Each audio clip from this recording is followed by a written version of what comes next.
Seguimos no tema agora em Brasília, porque o Congresso se divide em relação à anistia após a condenação de Jair Bolsonaro. A Aline Beckett está de volta, tem mais informações aqui pra gente. Aline, o Centrão continua defendendo o projeto alternativo nessa história toda? E como é que fica então a situação da oposição nesse cenário todo, hein?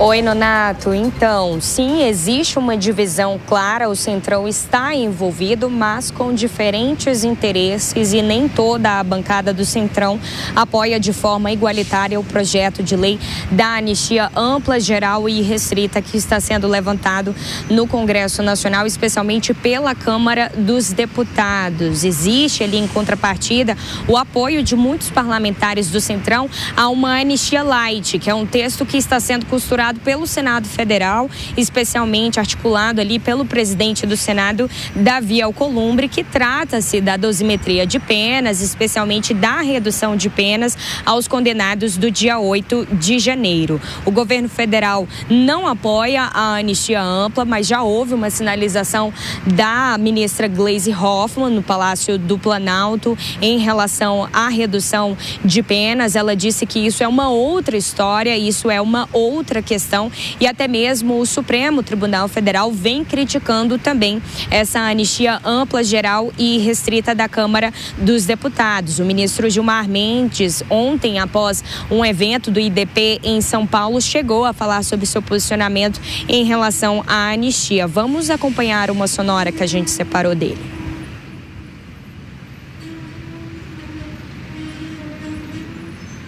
Nós temos um diálogo muito profícuo, muito respeitoso e muito efetivo com o presidente Hugo Mota, com o presidente Davi, e temos toda a confiança neles. Eu estou convicto de que ela é ilegítima e é inconstitucional. Por que, ministro?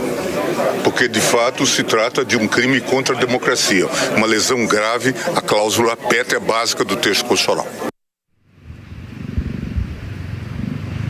Então, nota-se uma articulação no Congresso Nacional em relação à anistia light, uma anistia que não atenda ali o perdão judicial de automático, mas a oposição no Congresso Nacional quer a anistia que atenda ali, que traga algum tipo de benefício, perdão judicial também ao ex-presidente Jair Bolsonaro, que foi condenado na semana passada. Mas tudo isso ainda está no campo das articulações. Por um lado, a oposição quer uma anistia ampla, mas, por outro lado, os parlamentares que não apoiam essa anistia ampla tentam negociar, então, um texto alternativo, que no caso seria esse da redução de penas, Nonato.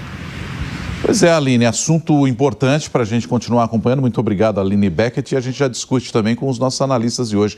Túlio Nassa e Cristiano Beraldo estão com a gente nesta manhã para analisar os principais assuntos que a gente vai levando ao ar por aqui. Vou começar contigo dessa vez, ô Túlio. O que pode sair disso aí, hein, meu caro? Tanta discussão, é um projeto alternativo, um outro com anistia ampla, geral e restrita, o outro só para as senhoras que estavam com Bíblia na mão e pichou uma estátua com batom e por aí vai. O que vai vir por aí, hein, Nassa?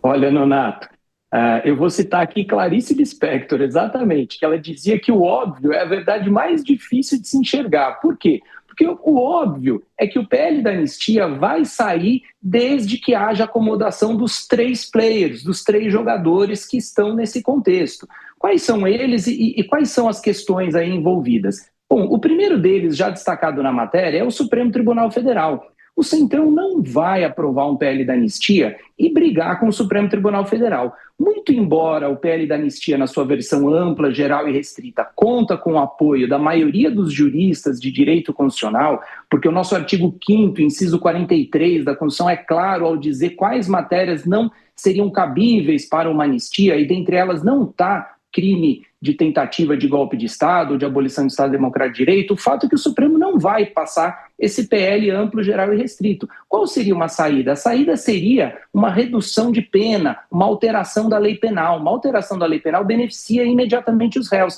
Então esse é o caminho que provavelmente atenderia o Supremo Tribunal Federal. De outro lado, você tem o governo federal, que também é um player importante, porque o Centrão ainda mantém relação com o governo federal. Veja que Gleisi Hoffmann já sinalizou em relação aos atos de 8 de janeiro. Então, parece que já avançou uma versão também em relação ao governo federal. E, por fim, que eu acho que a última ponta que falta ser amarrada se chama Jair Bolsonaro. É por isso que essa reunião de líderes hoje está em suspense, porque não houve a reunião entre Tarcísio e Jair Bolsonaro. Qual é a questão que está em jogo ali? A questão que está em jogo claramente é quem Jair Bolsonaro vai apoiar. Se ele vai apoiar um candidato da direita mais próxima a ele, ou se ele vai apoiar um candidato que possa transitar entre o centro e a direita para que essa aliança político-partidária seja viável. Por essas e por outras, meu caro, é que nós precisamos aguardar o que é possível, o que é o óbvio. E o óbvio deve ser um PL versão light.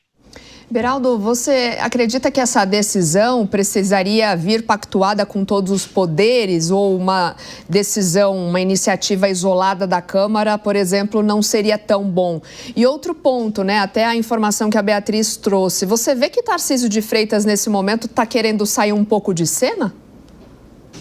Olha, Soraya, se fosse o Brasil uma efetiva democracia com independência e equilíbrio entre os poderes, nós não teríamos um ministro do Supremo Tribunal Federal emitindo opinião para as TVs e rádios numa entrevista sobre um projeto que sequer foi discutido, votado e aprovado pela Câmara dos Deputados e pelo Senado Federal. É absolutamente absurdo ouvir o ministro do Supremo Tribunal Federal dizer que acha que é inconstitucional. É inconstitucional o quê? Qual é o texto que está ali que é inconstitucional? Então, fica-se dando esse tipo de declaração que é para mandar recado. E o Congresso Nacional aceita o recado de cabecinha baixa. Por quê? Porque as lideranças do Congresso Nacional, que estão com medo das represálias do Judiciário, vão ali como vaquinhas de presépio, fazendo apenas o que o Judiciário deixa. E me desculpem, mas isso não se chama democracia. O Brasil está vivendo um faz de conta. Parece que está tudo normal.